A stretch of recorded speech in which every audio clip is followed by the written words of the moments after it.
भाग लो और अपनी भूमिका भागीदारी निभाओ। सर, पायलट साहब ने आज कहा है कि आप उन्हें अपने बेटे वैभव जी की तरह प्यार करते हैं।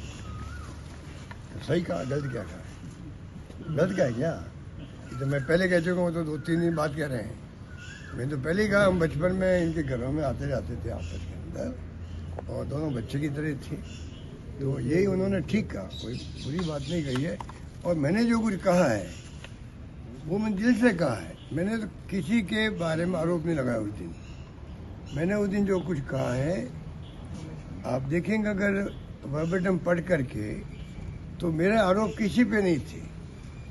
जो जो घटना होती गई, एक बार मैं देश के सामने रखना चाहता था, क्योंकि देश में एक मैसेज बन गया कि भाई अशोक गहलोत मुख्यमंत्री रहने के लिए कांग्रेस अध्यक्ष पद स्वीकार नहीं किया। ये बहुत बड़ा एक प्रकार से आरोप समझ लीजिए, या समझ लीजिए कि एक परसेप्शन बन गया था। और मैं जहाँ कहीं गया हिंदुस्तान के अंदर, मेरे जितने मिलने वाले भी थे, मेरे दोस्त लोग भी थे, पॉलिटिकल कार्यकर्ता भी थे, सबके दिल में ये बात थी कि मुख्यमंत्री बन के रहना चाहता था, इसलिए वो रिवोल्ट हो गया। सच्चाई दूसरी थी। तो मैंने उस दिन जो है अपनी बातें जो मेरे दिल में थी, मैं जुबान पे लाया।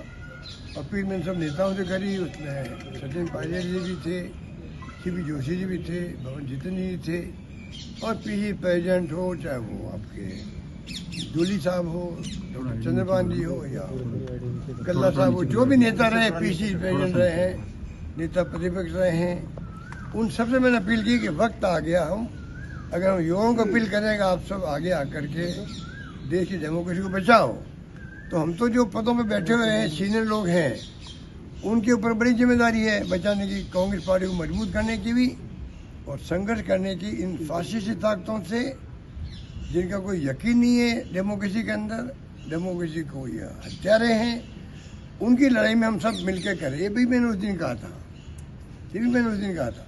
मेरा वर्बेटम जो पढ़ ले, मानो कोई नेता पढ़ ले, कोई कार्यकर्ता पढ़ ले, समझ जाएगा कि मैंने दिल की बात कही थी, और मैंने फैक्चुअल पोजीशन हर चीज़ की सामने रखी थी।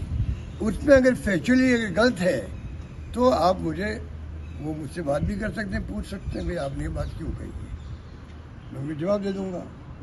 तो बाकी मैंने सिर्फ फैक्चुअल पोजीशन जो मेरे दिमाग में है, वो मैंने सिर्फ रखी है, मीडिया के माध्यम से पूरे देश के सामने रखी है, कि कोई ऐसा नहीं है कोई पद, मैंने उस दिन भी कहा था, वो इतना महत्वपूर्ण पद था, वो कौन छोड़ता उसको, बताइए, जिंदगी के अंदर।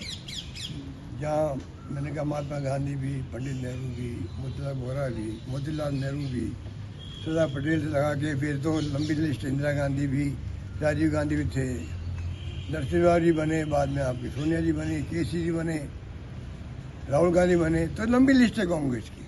तो जो लोग इतने महान लोग बन चुके थे, और मुझे अगर मान लो पार्टी के अंदर माहौल बन गया मेरे बारे में कि भाई ये नाम जो आया उभर के, ये नाम बिल्कुल कहना चाहिए स्वीकार्य हमें।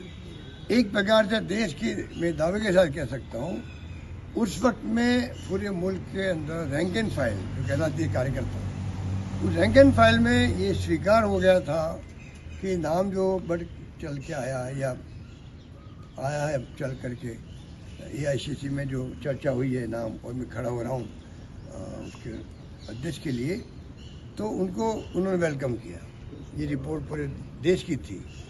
उस माहौल में कौन मना कर सकता, बताइए, कौन मना कर सकता? तो मैं तो, मेरी जो बात थी इसलिए कही। मैंने उस दिन कोई किसी के बारे में, मेरा ये उद्देश्य था नहीं, बल्कि मैं सोचता था आज की मेरी बाइट के बाद में, आज की मेरी मीडिया होने के बाद में इशू भी खत्म होगा, सब लोग करीब आएंगे, अपनी अपनी गलतियाँ चाहे मैंने करी चाहे किसी ने करी है स्वीकार करेंगे। मैंने फिर कहा आपको, मैंने जैसलमेर में कह दिया था, भूल और माफ़ करो। क्यों कहा मैंने? Forget and forgive. इसका मतलब था कि जो भी हम लोग जितने भी हैं नेता, ये नहीं था जो बाहर गए उनके लिए मैं कह रहा हूँ, सबके लिए क्या, सब लोग हैं, वो भूल और माफ़ करो, छोड़ दो आज के बाद में पुरानी बातें, और उसके बाद में सब मिलके चलो पार्टी इंटरेस्ट के अंदर। ये मैंने कहा, मैंने क्या गलती करी? अगर वो मर्म समझ जाते हो सब नेता लोग, तो आज इससे दूसरी बनती।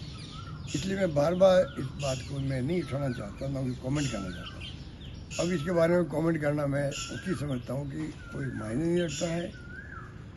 और मैंने दिल से बात करी और मुझे उम्मीद थी कि तमाम नेता, तमाम वर्ग, तमाम कार्यकर्ता किसी जाति का, बिरादरी